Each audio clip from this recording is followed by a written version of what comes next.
ইউরোপের প্রথম দেশ হিসেবে ফ্রান্সে শনাক্ত হয়েছে ইবোলার সংক্রমণ। আক্রান্ত ব্যক্তি পেশায় একজন চিকিৎসক, যিনি সম্প্রতি কঙ্গো একটি বেসরকারি সংস্থায় মানবিক সহায়তার কাজ শেষে দেশে ফেরেন। বুধবার ফরাসি স্বাস্থ্য মন্ত্রণালয় জানায়, শনাক্তের পরপরই তাকে বিশেষায়িত হাসপাতালে ভর্তি করা হয়েছে এবং বর্তমানে তার শারীরিক অবস্থা স্থিতিশীল। কঙ্গো ফেরত অন্যান্য কর্মীদের জন্য এরই মধ্যে একটি বিশেষ নজরদারি ব্যবস্থা চালু করেছে ফ্রান্স।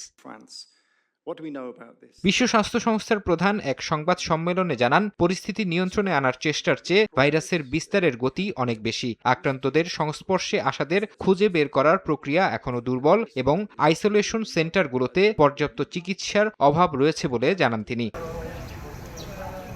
আফ্রিকার দেশ ডেমোক্রেটিক রিপাবলিক অফ কঙ্গো বা ডিআর কঙ্গোতে গত মাসে প্রথম ইবোলার প্রাদুর্ভাব দেখা দেয়। তবে বিশেষজ্ঞরা বলছেন, আনুষ্ঠানিক ঘোষণার বেশ কয়েক সপ্তাহ আগে থেকেই ভাইরাসটি সেখানে ছড়াচ্ছিল। বর্তমানে কঙ্গোয় আক্রান্তের সংখ্যা 1094 জন এবং মৃতের সংখ্যা 300-র কাছাকাছি পৌঁছেছে।